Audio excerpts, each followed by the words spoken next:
Senhor presidente, senhoras e senhores deputados, eu, deputado Giulianelli, me manifestei aqui diversas vezes contra o governo tomar empréstimo, dando como contrapartida as futuras receitas de royalties e participações especiais. Vossa Excelência há de lembrar que no último ano de governo isso ficou terminantemente proibido. Era o famoso ARO, Antecipação de Receita Ordinária. O que faziam principalmente os prefeitos? No último ano, tomavam um empréstimo e davam como garantia as receitas ordinárias futuras. O novo prefeito que assumia tomava dois golpes. O anterior usava aquela receita para fazer política partidária eleitoral, e o outro que assumia, já assumia com uma dívida muito grande, que comprometia suas receitas futuras. Isso ficou textualmente proibido na Lei de Responsabilidade Fiscal. E por quê? Porque no último ano de governo, tudo que é dívida, você tem que deixar em caixa o dinheiro para pagá-la. Mas essa análise não diz do endividamento, diz a dívida do fluxo de caixa. Então, nessa brecha, o governo federal fez lá uma lei que eu julgo inconstitucional, permitindo esse tipo de operação que foi utilizada. Nada foi feito diferente do famoso e inaceitável ARO, né? Isto é, tomar empréstimo com receitas futuras. Gritamos, esperneamos, mas aconteceu.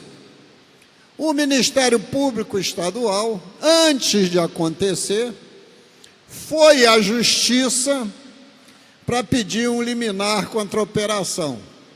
E também ali reclamou que esse empréstimo foi de âmbito sigiloso. Ninguém teve acesso às condições do mesmo. Por via de consequência, a juíza de primeiro grau negou a liminar, mas deu ao Ministério Público o direito de acessar as condições de empréstimo que estavam em caráter sigiloso. E o promotor de justiça, Vinícius Cavalheiro, escreveu no jornal O Globo um artigo na segunda-feira passada, já nem lembro mais, hoje é 26, hoje é 25, então minto, o artigo foi ontem, terça-feira, no jornal O Globo, com o seguinte título: quem paga a conta? Estamos endividados, muito mais do que o permitido. E tudo o que escreveu aqui o promotor de justiça é a pura verdade. Em 2013, 2014, foram feitas operações similares e foram antecipados 8,6 bilhões de reais de royalties e participações especiais.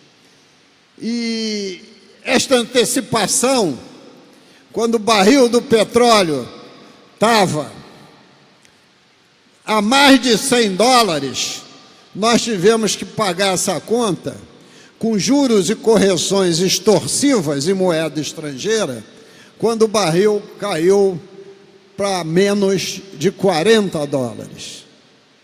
Perdemos num empréstimo aviltante para os cofres do Rio Previdência e perdemos na cotação do barril. E hoje, o governo fez a mesma coisa. Tomou um empréstimo com o barril a $70. É claro que as previsões ainda são de algum crescimento.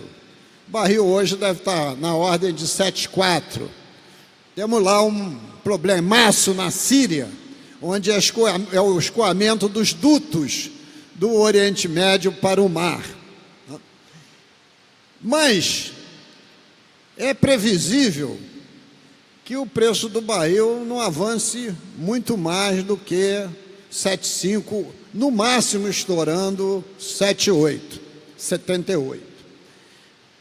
E o governo que vai entrar com essa dívida de 3 bilhões e 100.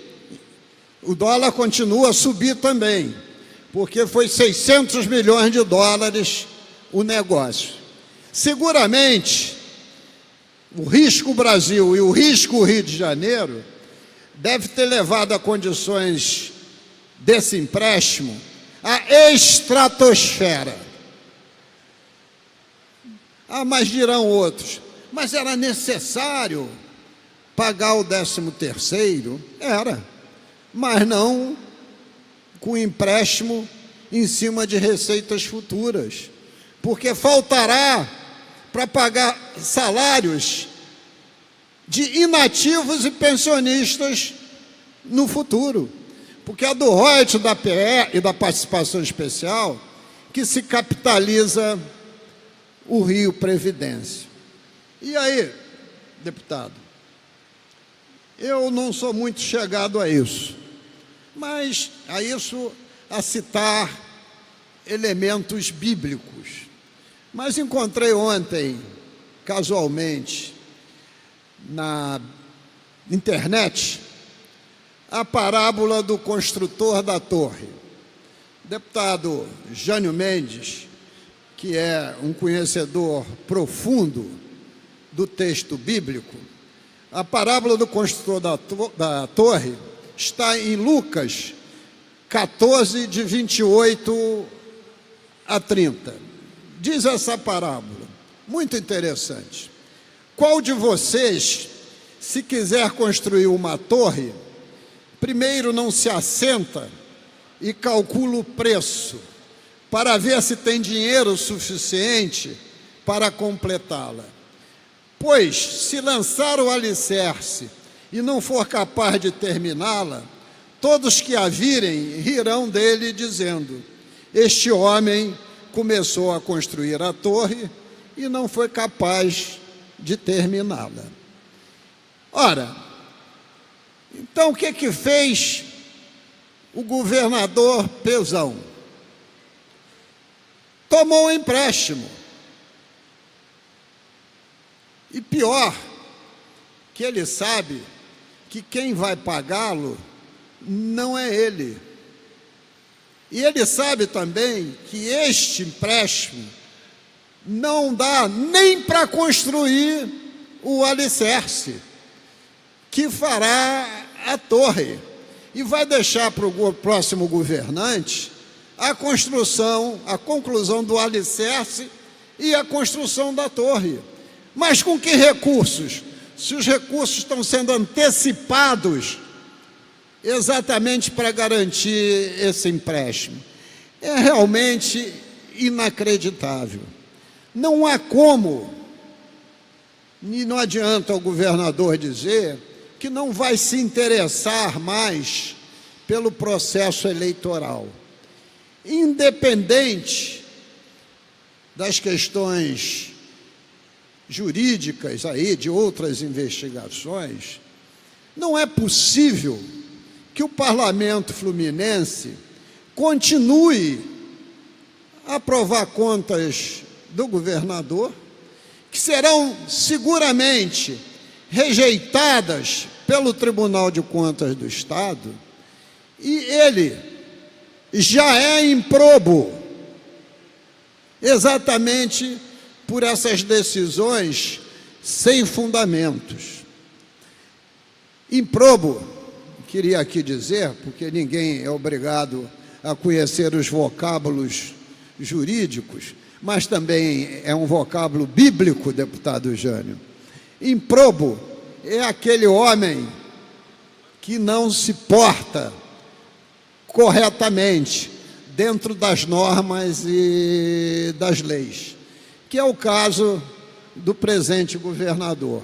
Então, como achei muito interessante essa parábola da torre, ia sugerir que o governador a lesse para que no futuro não repetisse os mesmos erros, que está tendo um custo caríssimo para todo o estado do Rio de Janeiro. Muito obrigado, senhor presidente.